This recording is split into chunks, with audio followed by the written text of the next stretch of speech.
Ay atin pong pinag-aralan yung sapagkat ito po ang isa sa napakalaking question ng maraming mga churches sa ngayon. At dahil dito sa maling pagkaunawa, maraming mga churches ang nahihisya ng pananampalataya o na namamali ng tinatawag na interpretasyon sa pananampalataya. Pinag-aralan po natin yung 70 weeks of Daniel, Brother Arman. Yung 70 weeks of Daniel na nakalagay sa Daniel 9:24-27. Yan. Mayroon nga po akong ipinakitang chart. Ito nga po yun. Ako po ang gumawa nito. Nakita po natin na bakit po ito tinuturo sapagkat isa po sa malaking pagkakaiba natin sa mga majority ng mga Kristiyano ay ang paniniwala natin ng Israel po totoo na sa lumang tipan ay piniling bayan ng Diyos at siya po ang katipan ng Diyos sa lumang tipan. Subalit alam naman natin ang istorya o kasaysayan ng bansang Israel, ang yung pagiging matigas ang kanilang mga ulo. Ang sabi nga ng Diyos ay stiff-necked people. Kaya paulit-ulit po silang tumatalikod sa Panginoon. Paulit-ulit sila rin na pinapasakop sa ibang mga bansa. At pag sila po ay muling nagbalik loob sa Panginoon, ay tsaka sila pinalalaya ng Panginoon. So ganun po ang mga pangyayari, mga kapatid. Hanggang sa ang dumating po ang lahat po ng lahat po kasi ng pagtitiis o pagpapatawad ay hindi laging pagpapatawad. Kumbaga sa kuwan, mayroon pong hangganan ng pag nasabi nga ni noong pelikula ni PGI, pag napuno na raw ang sarong, hello? Halusin na. Kinakalos na. So yun po, dumating po ang pagkakataon ng Israel ay muling tumalikod sa Diyos. At ang isa po sa napakalaking pagtalikod nila ay yung pong kinalimutan na nila na paging banalin ang araw ng Sabat. Kasi ang Israel noon, pagdating ng araw ng Sabat, ang Jerusalem po ay napapalibutan niya ng pader na makapal. At walang makakapasok. Mayroon po mga pintuan na yung gate na kung saan pagdating po ng araw ng Sabat, isinasara po yun. At hindi na makapasok yung mga manggagaling sa labas na magdadala ng kalakal sa loob. Ganon din yung lalabas doon sa loob ng Jerusalem palabas ay isinasara po ang mga gate. Pero ang nangyari, dumating po ang panahon, nakalimot na po ang bansang Israel, kahit araw na Sabat, bukas na po ang mga gate. Labas-masok na po ang mga kalakal, mga negosyo. Kaya dahil doon, nagalit po ang Diyos sa kanila at sila po ay pinalusob sa Babylonia at dinalang bihag sa loob ng 70 taon. Ayon sa hula ni... Pinalusob ng Panginoon. Oo. Kala ko sila yung lumusob. Hindi sila lumusob.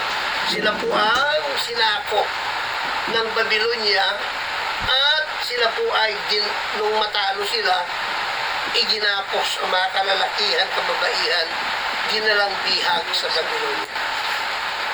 Napakalayon yung kanilang nilakbay hanggang sa sila makarating sa Babylonia. Yun po ang kaugalian kasi ng Babylonia. Yung mga nasasakop nilang lupain, kinukuha yung mga tao, dinadala nila doon sa mismong Babylon. Purihin ng Panginoon.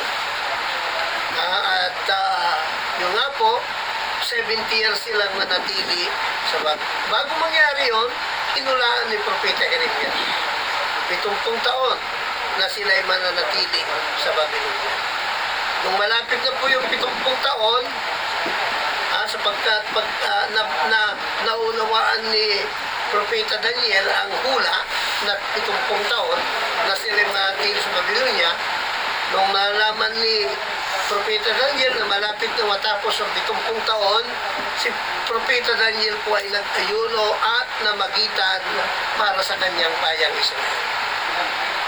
At ang anghel na si Gabriel ay muling inutusan ng Diyos upang ipaalam kay Daniel na sila'y bibigyan ng huling pagkakataon.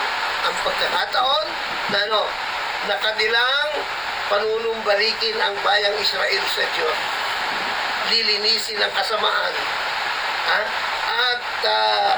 at ipapahihinto na nila ang pagsalangsang sa kautusan. At hanggang sa dumating ang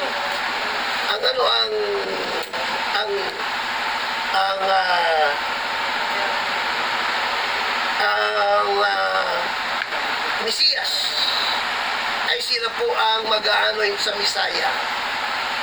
At ang bansang Israel, once na inanoint nila ang Misaya, ibig sabihin tatanggapin nila ang Mesiyas, i-anoint nila, kikilalalin nila, at ang bansang Israel po ang gagamitin ng Diyos upang magdala ng Ebanghelyo sa buong mundo.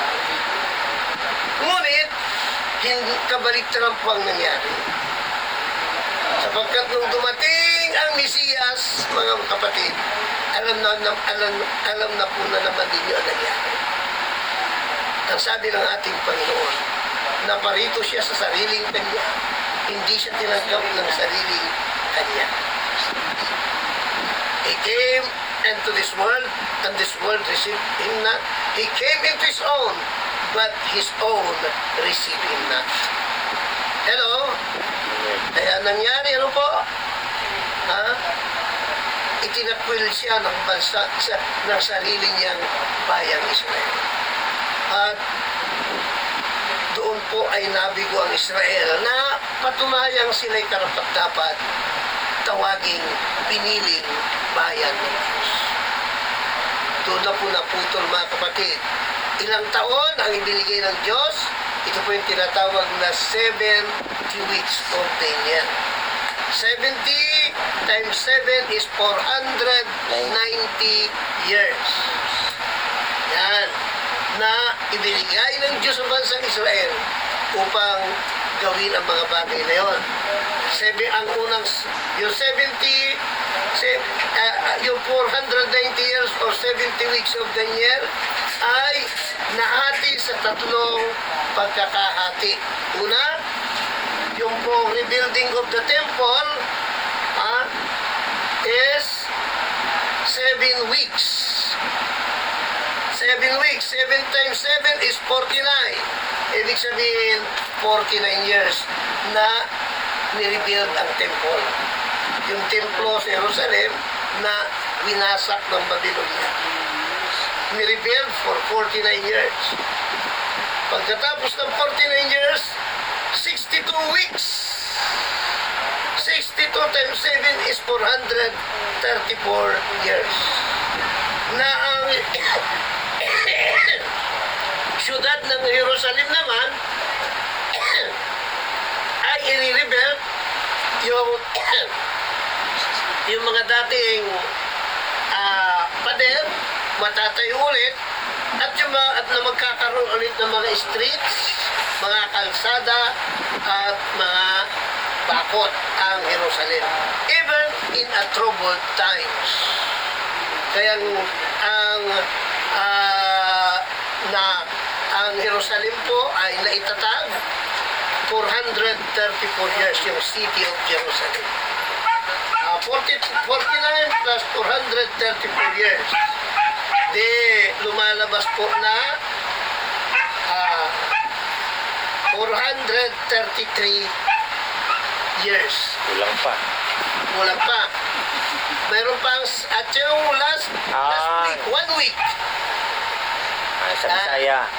1 week, mga kapatid, or equivalent to 7 years. Dito na po dumating ang Mesiyas. Yan.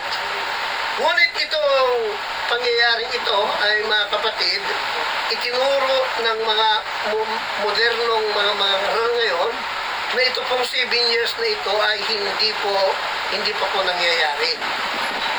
Pinutol nila doon sa 433 years. Pinutol nila doon sapagkat yung daw 7 years ay hindi pa natutupad at yung trabaho ni Kristo na magaganap doon sa 7 years ibinigay nila sa Antichrist na darating di umano doon sa 7 years Great Tribulation period. Kaya may turo ngayon na 7 years di umano ang Great Tribulation period. Hello? Ito po yun nangakuan. Yung 7 years na yun, na Great Tribulation period, mga kapatid, wala nang Gentile na maliligtas. Di umano. Kasi ang Gentile po, pumasok dito sa nung maputol yung matapos yung 433 years, na-rebuild ang temple, na-rebuild ang Jerusalem, naputol po yung timeline na ibinigay ng Diyos sa Israel at pumasok ang church age, Gentile age, di umano. Yan. Doon tayo napabilang sa church age. Di umano. Mga kapatid, pero tama ba ang pagkaka-interpret nila? Hindi po tama sapagkat hindi naman sinabi doon sa 70 weeks of Daniel na mapuputol ito. Para gaganapin at muling ito po ay ibibigay sa huling panahon. Mga kapatid, mali pong interpretasyon yun. Sapagkat ito po 70 weeks of Daniel, ibinigay po na isang continuous panorama of event.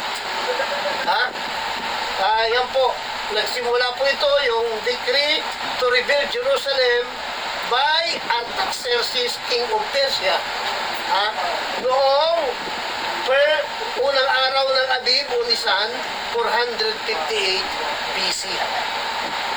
Hello? Yan. At yung 433 years, natapos noong 30 AD. Dito po limitaw si Jesus Christ. Meron pang 1 week na natitira, yung 7 years, ito po ang ministeryong ginampanan ni Kristo. Yan.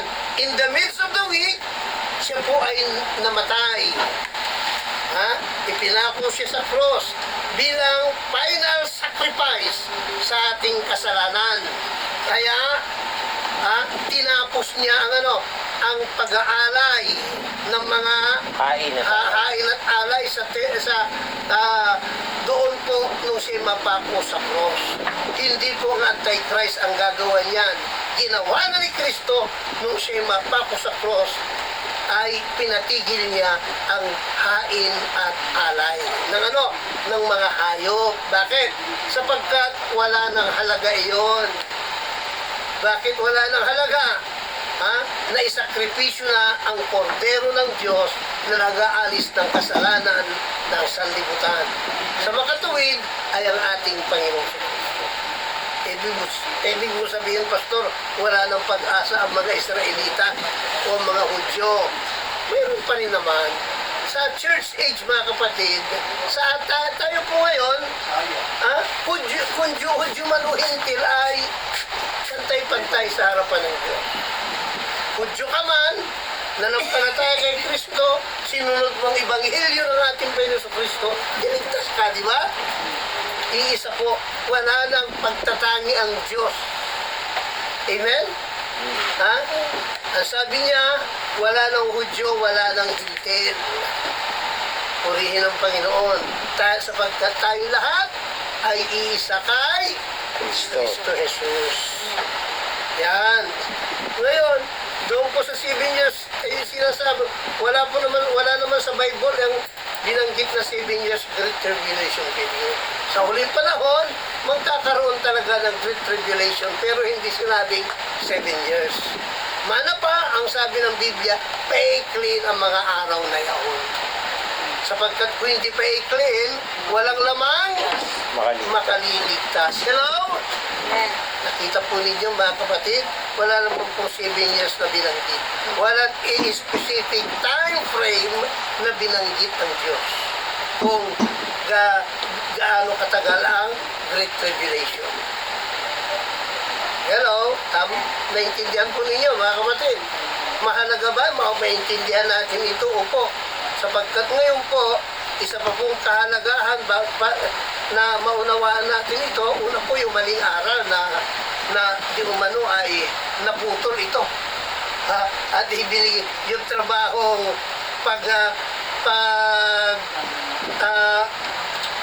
Alis ng hain. pag-alis ng hain at alay, ibinigay sa Antikristo. Antikristo. Samantalang trabaho ng ating Panginoon. Di ba napakalaking blasphemy? Di ba? Pangalawa, yung mga, dahil dito, sa aral na ito, naglipa na naman ngayon yung mga turo na kailangan yung tinatawag na ang Israel ay nanatiling piniling bayan ng Diyos ngayon at kailangan nating matuto ng lingwahe ng Israel, ng mga kaugalian ng Israel. Ayan, yun po. Ngayon naglipa na po ang tinatawag nating Messianic Movement. Ayan. Purihin. Purihin ang Panginoon. Ito po, 49 years of rebuilding the temple. Sabi nga ng ating Panginoon, sabi nga ng mga Hudyo kay Kristo, nung sabihin ni Kristo, iba ninyo ang templong ito, itatayo ko sa 3 araw. Sabi ng mga Hudyo, 46 na taon. 46 years ito na yung templong ito. Tapos Malamang kulang lang ng 3 taon, parang 49 years. Oo nga, no? Oo nga. Di ba? Alam nila. Oo. So, yun po mga kapatid. No, so, yun po. Ayan, decree to rebuild the temple of Jerusalem by Artaxerxes. Ezra chapter 7, verse 7 to 26. Yan po yung decree na ibinigay. Lahat ng Hudyo na gusto yung bumalik sa Jerusalem. At muling itayo ang templo roon. Magbalikan na dahil kinausap ako ng inyong Diyos. Yan. Kaya nagmarcha sila ulit pabalik ng Jerusalem. Yung mga gustong bumalik, kasama na po doon sina Propeta Daniel, yun 3 Shadrach, Meshach at Abednego, magkakasama sila po. Inirebuild ang temple. Tapos 434 years rebuilding of the city of Jerusalem. Hello? Then yung 1 week po na natitira kay Jesus, yun po yung Jesus begin His ministry 30 AD. 30 years old siya. Yan. Then, 1 week. sa kalagitnaan ng isang linggo, 33 and a half years old siya, ipinako sa cross. Yung Antikristo. Yan. 1 week, 7 years ba yun? 7 years. Ano na? 1 week. Yan. 3 and a half.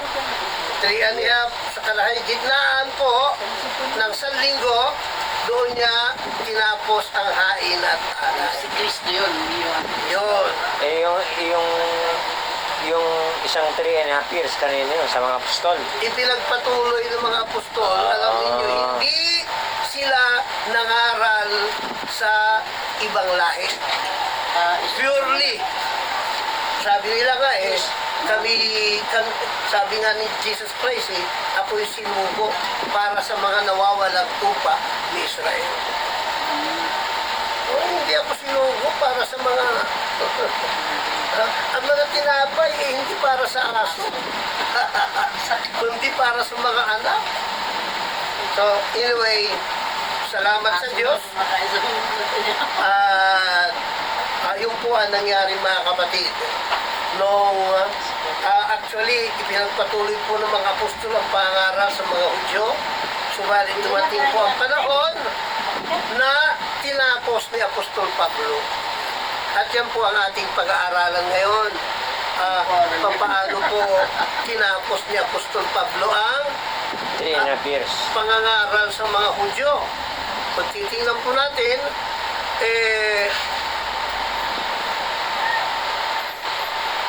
ang sabi nga niya po roon sa Acts chapter 13, ito na po, nung si Apostol Pablo po ay nagpunta po doon sa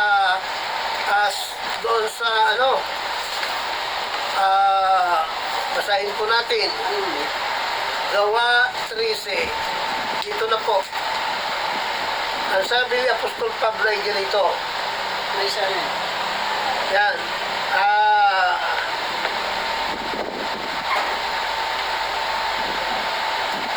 Ito po si Apostol Pablo ay nakarating sa saang lugar sila nakarating. Ito is Cyprus.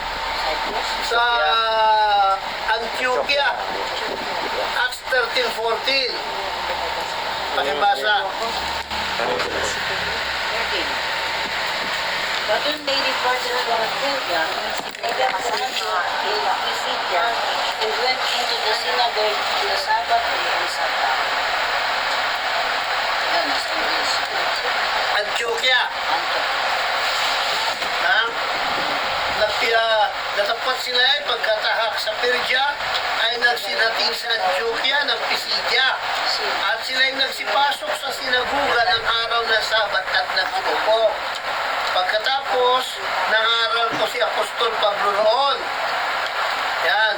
Mahaba po ang pangaral ni Apostol Pablo rito. At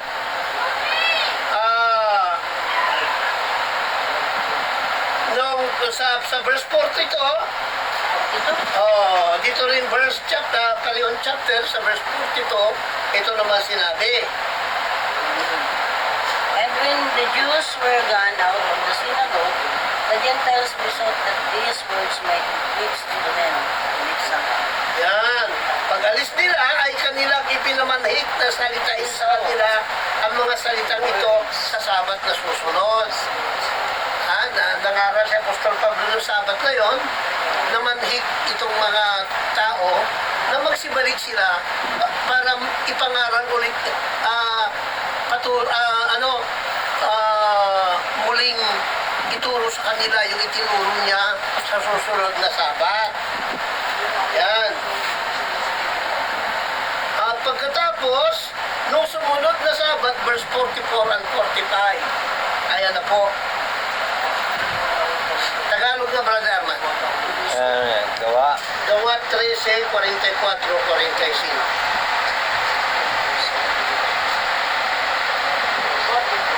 Gawa 13. 44, 45. At nang sumunod na Sabat ay nagkatipon halos ang buong bayan upang pakinggan ang salita ng Diyos. Yan, sumunod na Sabat, halos buong bayan nagkatipon.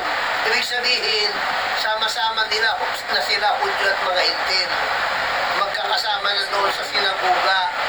Tapos sa verse 45, Datapwat nang makita ng mga Hudyo ang mga karamihan ay nangapuno ng kapanaghilian yan, nagselo sila.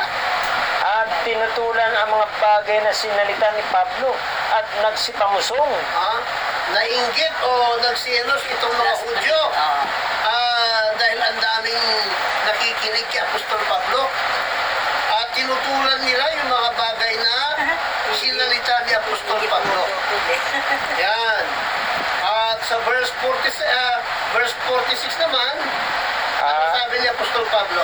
At nagsipagsalita ng buong katapangan si Pablo at si Bernabe at nagsipagsabi, kinakailangan salitain muna ang salita ng Diyos sa inyo. Yamang inyong itinatakwil at hinahatulan ninyong hindi kayo karapat-dapat sa walang hanggang buhay. Narito, kami ay pasa sa mga hintil. Ayun. pinatunayan ninyo hindi kayo karapat-dapat sa walang hanggang buhay, ay mangangaral na kami, pupunta na kami sa mga hintil. Ito na po yung pagtatapos ng ministeryo nila sa mga Hudyo. Ito na yung 3.5 years. Pero hindi lang 3.5 years to dahil medyo natagalan. Kahit pa paano binigyan 6 months? Yeah. Hindi nga 3.5 years. 4 years. Kung tutuusin natin, hindi lang umabot ng 3.5 years to eh. Kasi, kung 3.5 years pagkatapos ng... Mama, mali yung hula. Hindi, tama yung hula. Kaya lang, kumbaga sa yung pinalawig pa ng konti ng Panginoon. Pagtataya nito, nasa mga 4 years. malapit ng halos 5 years. 5, 6, gano'n, na 7 years. Actually, tinawag si Apostol Pablo, nasa mga, nasa mga, nung tawagin si Apostol Pablo, siya ang pinakahuling apostol na tinawag ng Diyos eh. Sa Acts chapter 9, di ba, tinawag siya roon nung siya ay kumuha ng sulat sa Jerusalem, sa high priest sa Jerusalem, para hulihin yung pupunta siya doon sa Damasco para hulihin yung mga Kristiyano. Yun, sa Acts chapter 9, pagtataya natin, nasa mga, dito siya tinawag ng Panginoon eh. Almost 10 years na ito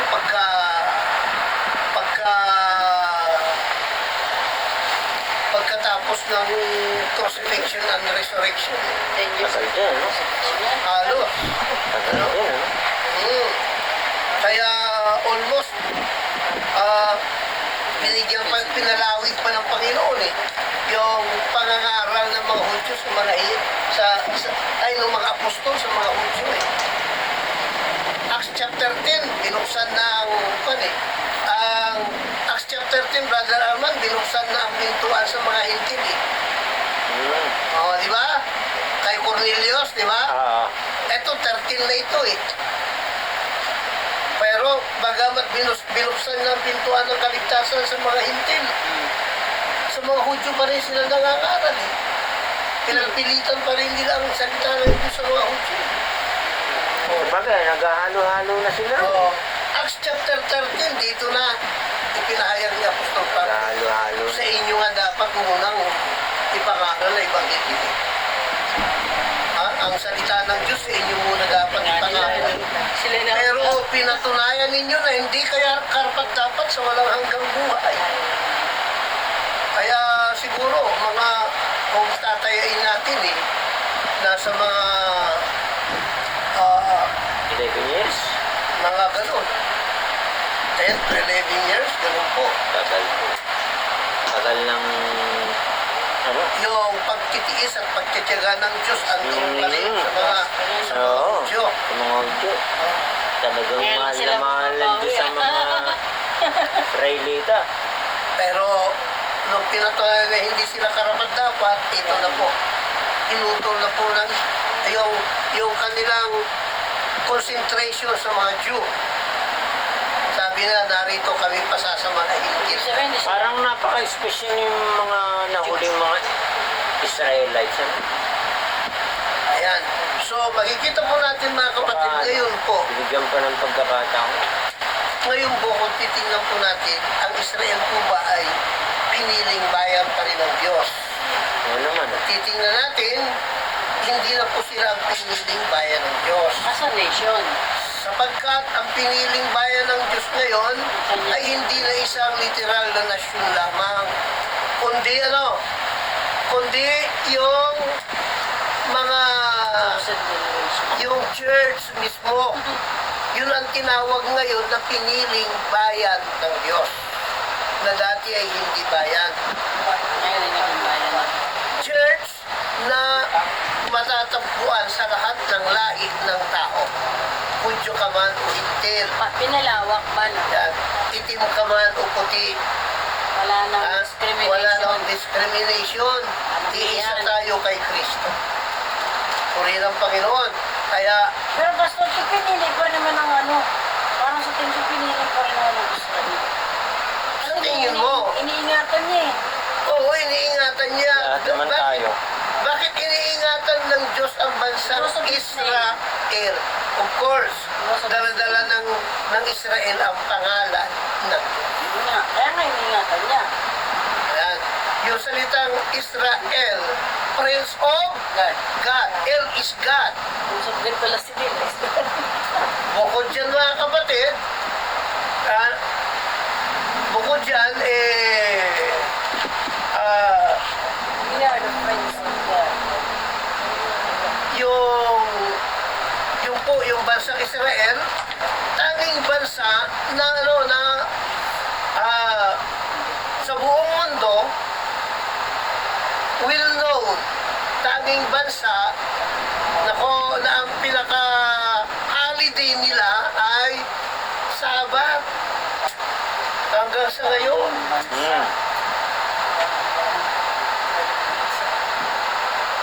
Pumunta ka sa Israel, yung Sabat talagang strictly sinusunod nila hanggang sa ngayon. Walang karibal. Oo. Mayroon na rin kariban. Meron na rin? Mayroon na rin mga mga Israelitang Sandikit. Katoliko eh. Mayroong Ah, ganon? Catholic Church doon eh. Mayroon na rin mga Israelitang born again. Israelitang na Tagal na convert kasi. na rin ng ibang mga Tagal na ano na eh. mayroon na rin pating Israelitang Muslim.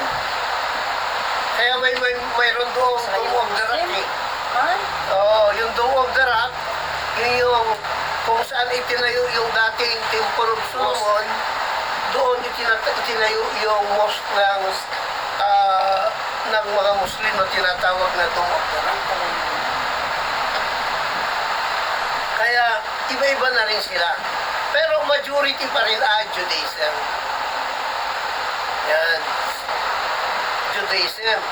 Pero ang Judaism ngayon, marami niyang Judaism ang kinikilala si Kristo bilang Mesiyas. Dati ang Judaismo, hindi nila kinikilala si Kristo bilang Mesiyas.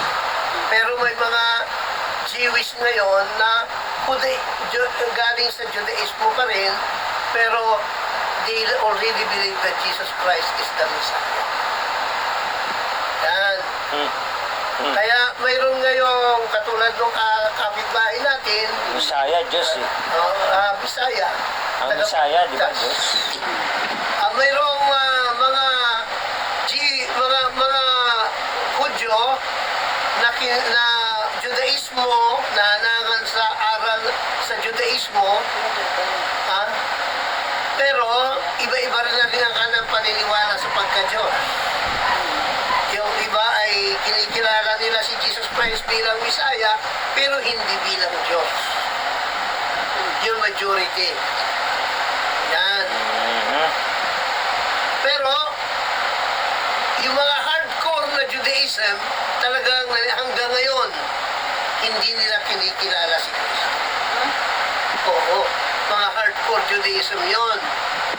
At yun ang majority sa Judaismo. Hanggang ngayon, hindi nila tinatanggap si Kristo bilang Diyos. Hinihintay pa sila sa dati. Yung small portion, tumatanggap na kay Kristo bilang Mesiyas, pero hindi bilang Diyos. And another portion, yung mga tumanggap na sa mga born-again Christian, na tinatanggap si Kristo bilang Mesiyas at bilang Diyos.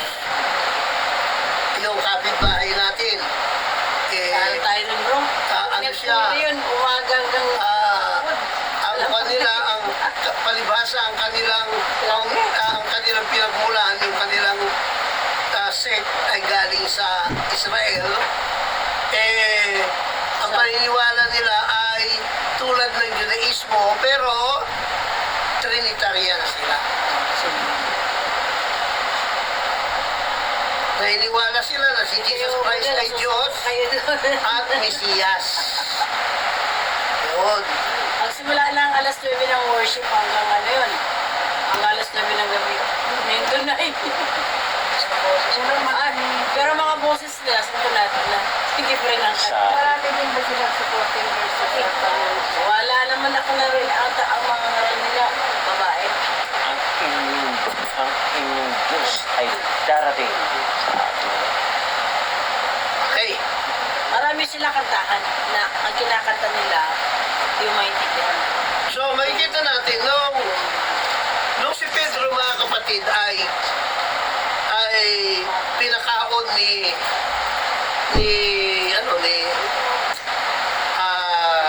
sino ba yung Cornelius? Di ba nakakita siya ng pangitain ng yung mga hayop nandun sa isang kumon at ang sabi ng Diyos ay magpatay ka at kumain. Hindi na intindihan ni Apostol Pedro kung ano ibig sabihin yun. Dahil ang sabi niya, Panginoon, mula sa aking pagkabata, hindi ako kumain ng mga bagay na kamal-kumal. Yan.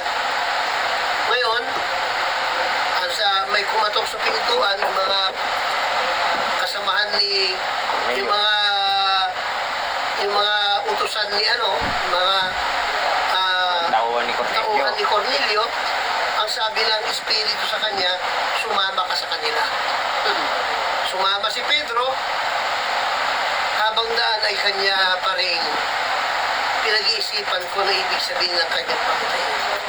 Subalit, nung siya malapit na roon, nakita niya ang maraming naghihintay ng mga hintel, doon ipinaunawa ng Diyos na yung mga hayop na yon ay mga hintel. Ibig sabihin, ang Diyos hindi na nagtatangi ng tao. Basahin natin iyon sa Aklat ng Gawa, Kapitulo 10. Basahin po natin mga kapatid, Gawa 10, at ang talata po, verse 34. 10:34.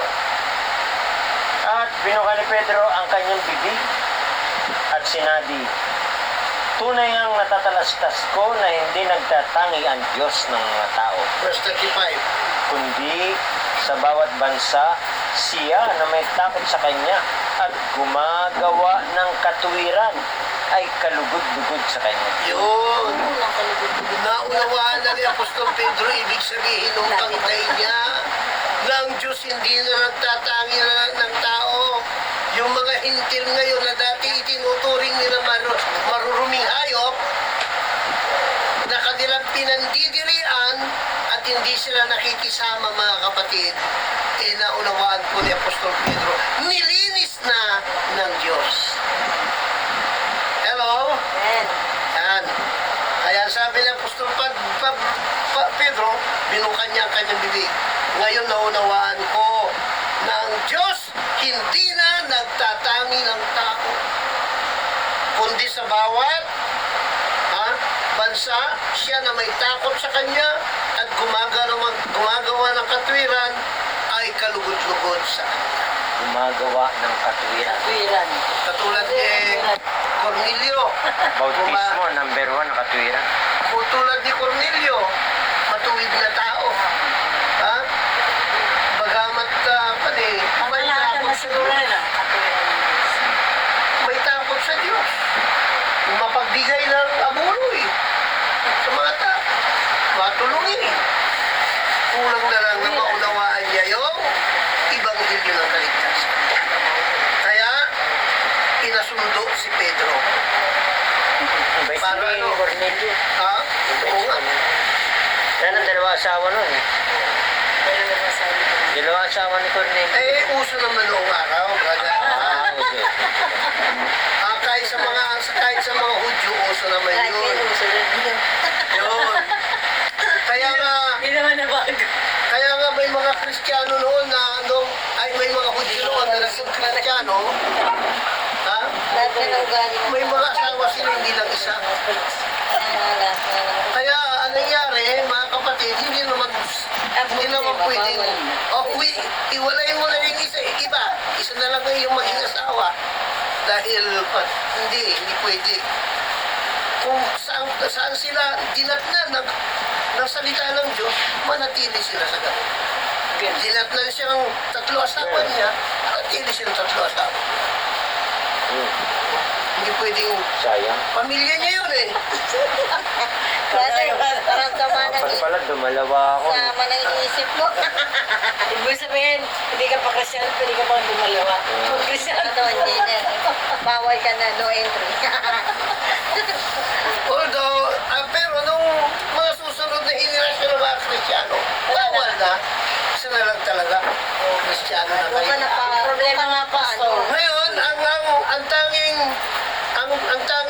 Kahit bawal lang. kinuha ng Diyos, Brother Arman, na kailangan ni isa mga asawa, yung mga maglilingkod sa Diyos, yung mga tansin.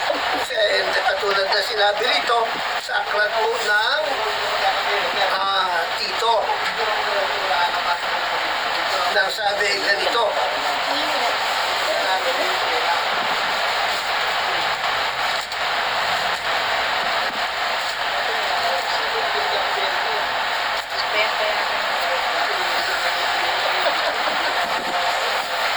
dito po sa aklat ng Tito, Ay, hindi mo kapakas ko. Para mo siya hindi na rin ako pagpasok na lagyan mo ko na naiwan mo.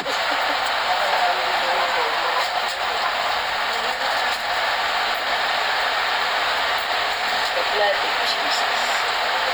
Ano na mo siya? Ito sa isa. Tungkol sa atin. Huli 6 daw. Kung ang sino man ay walang kapintasan. yan, 1:6 ba? Ayun si Kuya JP ah. Oo. Sabi dito, ay, umpisa mo sa verse 5, Brother Arman. Tito 1. Dahil dito'y iniwan kita sa Kreta upang husayin mo ang mga bagay na nagkukulang at maghalal ka at maghalal ng mga matanda sa bawat bayan na gaya ng ipinagbilin ko sa iyo. Yung mga elders, ibig sabihin elders, yung mga mamumuno sa iglesia.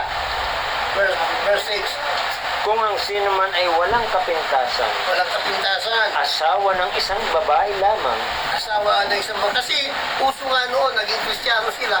Mayroong mga naging Kristiyano, dinatnan ng salita ng Diyos, 3 asawa. Ha? Kasi nga, kasi nga, sa Old Testament, pwede yun eh. O yun, dinatnan sila ng salita ng Diyos, 3 asawa, 5 asawa. Natural, hindi na pwede ihiwala yun. Pero yung mga elders na magiging haligi ng iglesia ay kailangan asawa lamang ng isang babae. Tuloy mo, Brother Arman. kung ang sino man ay walang kapintasan, asawa ng isang babae lamang, na may mga anak na nagsisisampalataya, na hindi maisusumbong sa pagliligalig o suwail, Verse 7. sapagkat dapat na ang obispo ay walang kapintasan. Palibhasa siya'y katiwala ng Diyos, hindi mapagsariling kalooban, hindi magagalitin, hindi manggugulo, hindi palaaway, hindi masakim sa mahalay na kapakinabangan. Yan. So, ang tinutukoy dyan, yung mga obispo, ibig sabihin, ito yung mga pastor, yung mga mangangaral ng Ebanghelyo ng Panginoon sa mga iglesia. Isa sa kanilang requirement, asawa lang isang babae lamang. Hindi pwedeng 2 babae. Asawa. So yun ang ibinili ni Apostol Pablo nang gawin mong elder o obispo sa iglesia ay asawa ng isang babae. Marami nga ng babae, hati-hati siya. O mahirap. At saka may parang meron siyang spiritual lang awareness sa asawa ng isang babae. Isang iglesia lang. So, mahirap maglingkod ng marami kang asawa. Mahirap maglingkod sa Diyos ng marami kang asawa. Marami kang pamilya. Yung isa nga Marami lang. mga kailangan sa'yo. Brother naman, yung isa nga lang na asawa, mayroon kang 3, 4 na anak. Hirap mo. Yeah. Nilingkod ko lang yun. Mahirap. Eh kung 3 asawa mo, 4 anak mo roon. Ang mangyayari yan, siyempre, aalalahanin mo yung mga anak mo. Oo. Kailangan ka ng pera. Magkakaroon ng korupsyon. Ganun. So, asawa lamang ng isang babae. Asawa lang ng isang babae. Eh, yung susunod na henerasyon ng mga Kristiyano, yun talagang strictly isang babae, isang lalaki na lang hanggang sa ngayon.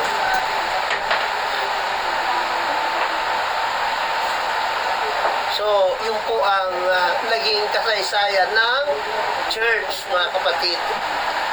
At yun nga, ang church po, yun ang tinatawag na na piniling bayan ng Diyos. Nakalagay po yan sa 1 Peter 2:9, di ba? Pakibasa natin, Brother Ramon. 1 Peter 1 Peter 2:9 hanggang 10. The chosen nation. We are a chosen generation.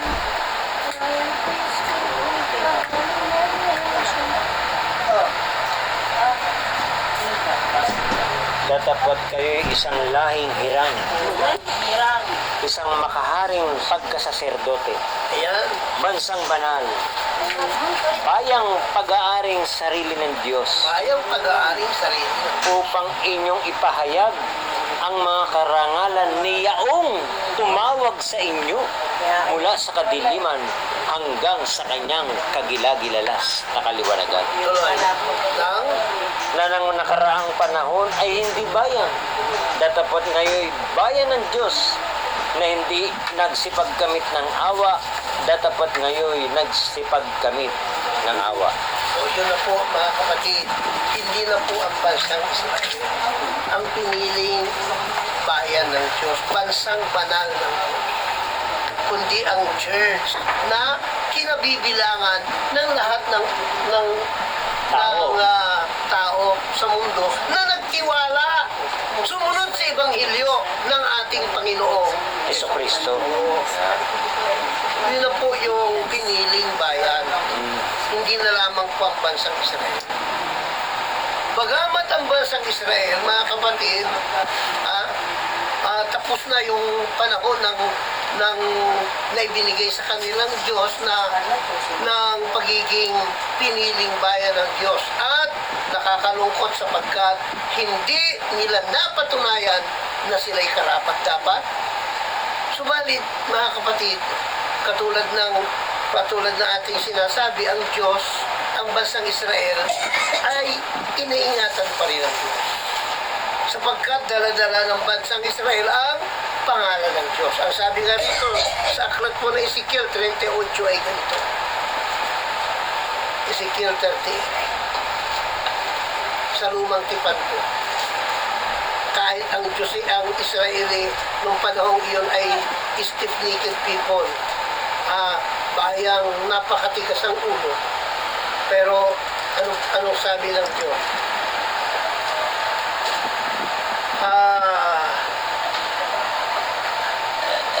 Yan.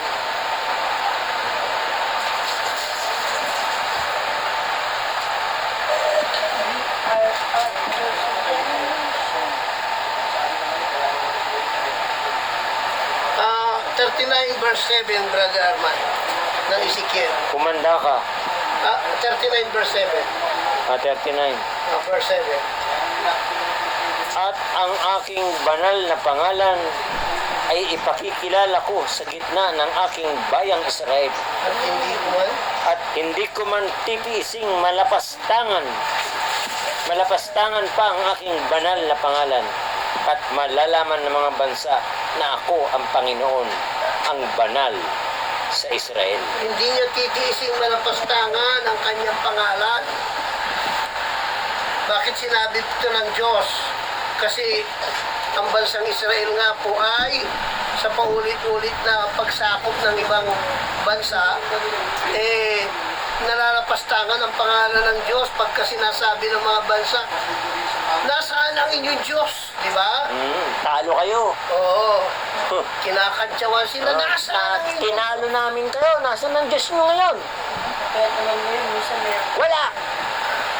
Kaya ito po, hindi niya papayagang Tinukot siya. malapastangan ang kanyang pangalan. Kaya pala sinabi ng Panginoon. Luke 39 verse Oo nga 7. naman. Alam ka naman laging ipagtagumpay ang Israel ng Diyos. Hindi naman pwede yung gano'n. Kasi mawawalan sila ng aral. So, iniingatan hanggang ngayon, nasa likuran pa rin ng bansang Israel ang Diyos. Kumbaga sa kanya, hindi sila pinatatalo. Bakit? Lalapastanganin ng mga Muslim nations. Yung mga alam natin, puro Muslim yung nakapalibot sa kanila. Ang kanilang Diyos ay si Allah. Pagka natalo nilang bansang Israel, lalong mag-ano yung mga yan. Allah Akbar! Allah is Wala great! yung, sasabihin naman ng Israel, wala yung ala nyo. Wala. Aba, magagalit ang mga Muslim nun. Gano'n naman talaga eh. So, ngayon, kaya iniingatan ng Panginoong Diyos ang Israel dahil ayaw niya malapastangan ang kanyang pangalan. Hindi dahil ang Israel ay bayan pa rin ng Diyos, kundi iniingatan niya yung kanyang pangalan. At sa huling panahon, Yan. yan, Yan. ang Israel ay hindi na sa pamamagitan ng kautusan kundi ng gawa, kundi ng biyaya. Muling yung mga naiwang, yung mga nalabi ng Israel ay maliligtas. Kailan yon?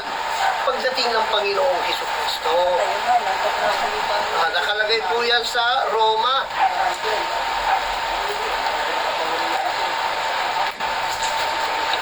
Nakalagay po yan sa aklat po ng Roma.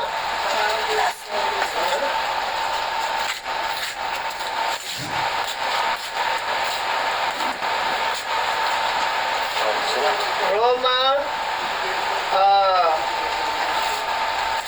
dito,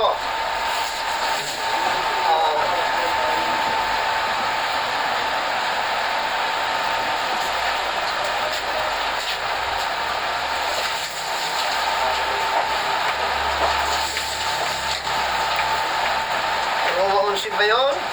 Yan, Sabi. Roma chapter 11, ang sabi ganito, Ang sabi.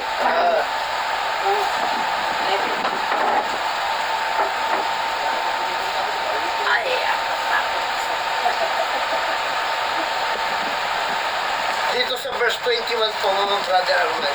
Romans 11:21 po ba?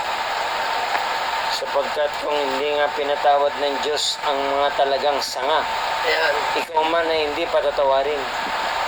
Masdan mo nga ang kabutihan at ang kabagsikan ng Diyos. Ang kabagsikan ay sa nangahulog, datapwat ang kabutihan ng Diyos ay sa iyo, kung mamamalagi ka sa kanyang kabutihan. Sa ibang paraan ay ikaw man ay puputulin. At sila naman, At sila naman, kung hindi mga sisilagi sa di pananampalataya, ay mga kakasanib sapagkat makapangyarihan ng Diyos upang sila'y isanib na muli. 24. Sapagkat kung ikaw ay pinutol doon sa talagang ulibong ligaw at laban sa kaugalian, ay isinanib ka sa mabuting punong ulibo. Gano pa nga ang mga ito na mga talagang sanga, na mga kakasanib sa kanilang sariling punong ulibo. Oo. Tuloy. Sapagkat hindi ko ibig, mga kapatid, na di ninyo maalaman ang hiwagang ito. Baka kayo'y mga marunong sa inyong sariling mga haka na ang katigasan ng isang bahagi ay nangyari sa Israel hanggang sa pumasok ang kapunuan ng mga hintil. At At sa ganito ay ang buong Israel ay maliligtas. Gaya ng nasusulat, magbubuhat sa Sion ang tagapagligtas. Siya maghihiwalay sa Hakob ng kalikuan. At ito ang aking tipan sa kanila pagkaalisin ko ang kanilang mga kasalanan. Verse 28. Tungkol sa Ebanghelyo ay mga kaaway sila dahil sa inyo. Datapwat tungkol sa pagkahirang ay mga pinakaiibig sila dahil sa mga magulang. Yan. So, makikita natin na yan po ang sinabi ng Diyos. Mayroon pa rin pag-asa ang bansang Israel. Sapagkat ito na po yung mga ang nalabi po ay maliligtas. Wala. Pusa ay So yun po, yun ang talagang Ako niya, akala ko nga na kinagat ako. ano, Gulat lang. so yun po mga kapatid, nabasa na po natin ng bansang Israel po yung mga nalabi maliligtas sa huling araw.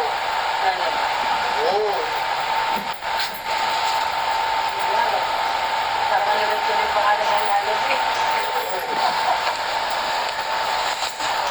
Parang pangalan ng lalaki. Yung mga nalabi, ibig sabihin na iwan. Lalaki.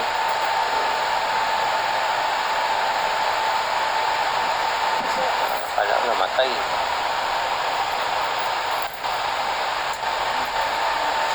So ibig sabihin, kailan mangyayari yun ng bansang Israel? Ang lahat ng Israelitas maliligtas. Walang ano, walang ba? Ang lahat ng Israel ay maliligtas. Oo. Ang lahat ng Israel ay maliligtas.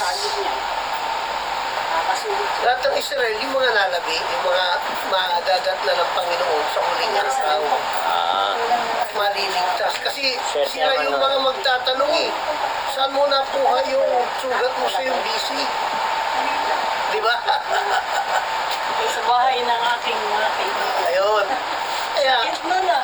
sila'y magsisihabunggol at magbabalik loob sa kanya, tatanggapin siya ngayon bilang Mesiyas. Kaya yung mga nalabing yun, maliligtas. Purihin ang Panginoon. Sa bagay pa sa sabi Ano ng ibig verse, sabihin? hindi naman daw nais ng Diyos na ang lahat ay mapahamak kung maligtas. Lahat nga, kung maaari, gusto ng Panginoon, Pero maligtas. kailan lahat maligtas? Kanya nga lang, mayroon talagang mapapahamak. Kaya lang, hindi niya sinasaklawan ang kagustuhan ng tao. Di ba, Brad? Siyempre, yung mga We used to choose. yung mga tumanggi sa ebanghelyo ng Panginoon, Alam mo talagang hindi maliligtas. okay? Purihin ang Panginoon. Okay. Salamat sa Panginoon.